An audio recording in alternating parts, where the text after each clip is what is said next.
And so today, I'd like to examine just a few of those walls and see if I can help you to understand how you can tear down the walls that would dare to hinder your greatness. Let's look at the first of those walls. It's what I call the wall of self-doubt. It's those little beliefs that start even when you're a small child with people who say, "Are you sure you want to do that? Or do you really think that you can achieve that goal or objective?" It's that little wall of doubt that surrounds our minds that makes us wonder if we can really do what we want to do. I remember when I was in college, I took a course in psychology, and we studied an experiment. It was an experiment involving a tigerfish, a fish that is carnivorous and has sharp teeth, and it eats all the other fish around it. All the fish in the sea that's around the tigerfish are afraid of it because the tigerfish is bold and strong and eats whatever it so desires.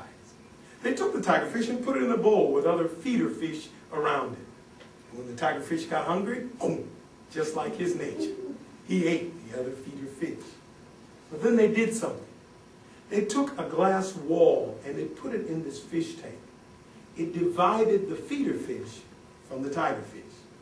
And when the tigerfish got hungry, of course, its propensity was to eat what it wanted. And it tried to eat the feeder fish, but bang, it ran into the wall. Suddenly, it couldn't understand what was wrong. So it tried again, and bang, it ran into the wall. And again, bang, and again, bang, and again, bang. After a while, they take the glass shield out of the fish tank. And around the tigerfish are all of the feeder fish that it would normally eat. But guess what? The tigerfish had been conditioned.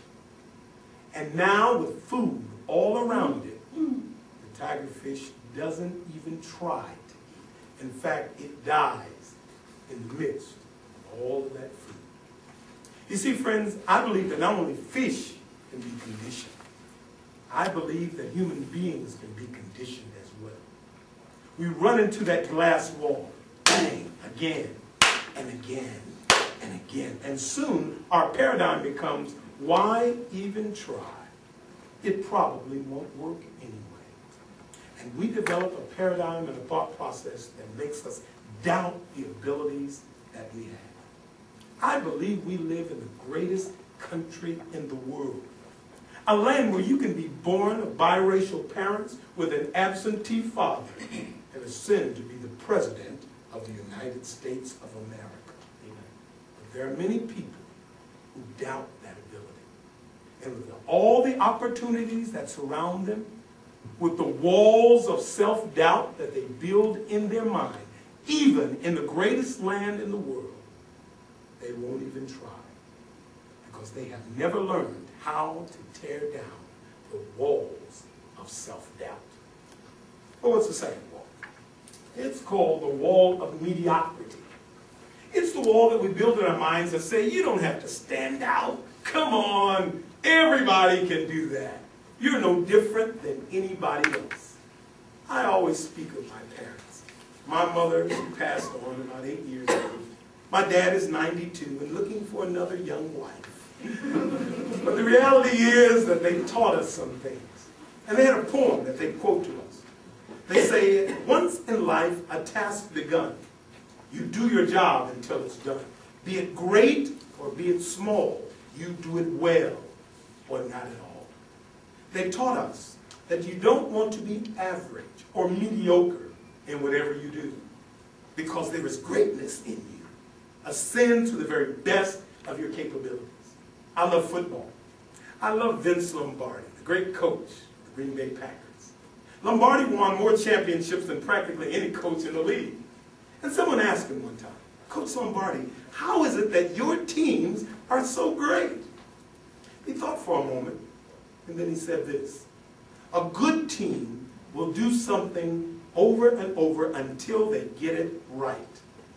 But a great team will do something right over and over again at a level of perfection with persistence until they get to the level where they cannot do it wrong. My teams have perfection because that's the way we practice That's the way we play. That's the way we believe. Coach Lombardi understood what you and I have to understand. There's greatness in you. But if you just go about the mundane things of doing life, you'll be like everybody else. I believe you were born an original. Don't be a copy. Strive for greatness, and you can tear down those walls of mediocrity. But what's the last of those walls? Well, there's the wall of self-doubt. There's the wall of mediocrity, just to recapitulate for a moment. But the last of those walls is the wall of impossibility. It's that belief that all of us have that a certain thing you desire to do, it can't be done. There are walls of impossibility that we build in our minds. I remember when I was a child, I loved to play baseball. And I was a terrible baseball player. You see, in baseball, the object is to take a bat and hit a ball. But I was scared of the ball. I stood in the batter's box hoping that the ball didn't hit me. I waited on 4 balls, and then I could do my ceremonial walk. I was a terrible baseball player. But in my mind, I had a dream of hitting a home run. The home run fence was a number of feet, a long way from the batter's box. Every time I got in the batter's box, I would stare at that fence, and it became a wall, like a psychological wall of impossibility. I never, ever hit a home run. I barely got a hit. I never will forget. One day I came home from college. The guys in the neighborhood said, "Hey, you want to play a pickup game of baseball?" I said, "Yeah, let's go." We went down to the very field that I played Little League Baseball on when I was a kid. Most of the guys that were in the group were the same guys who played when I was 12 years old. And on the mound was Billy Fleming, one of the greatest pitchers that played Little League Baseball. It's the last inning. The score is tied. And who's in the batter's box? Me. I'm thinking, oh, I hope he throws me 4 balls so I can get a walk. And old Billy Fleming just looked at me and smiled, because he remembered me from Little League. He knew Ed is not going to swing at any balls. He's waiting on the walk. The count was 3-2. And old Billy kicked his leg up and went back and flung that last pitch with all of his might. I remember it like it was yesterday. It was like the ball was coming in slow motion. And all of a sudden, something said, "What is it going to hurt to swing?" And as the ball came into the batter's box, I swung that bat with every ounce of strength I had. And guess what? I hit the ball. And it started rising. Went up over the pitcher's mound. It went out of the infield.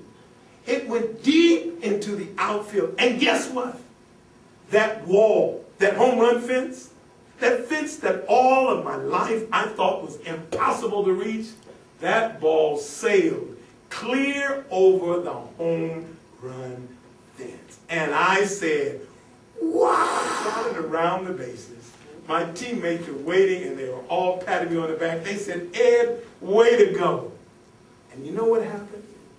That day, I not only hit a ball out of a park, but in my mind, I tore down a wall that said that object was impossible to do.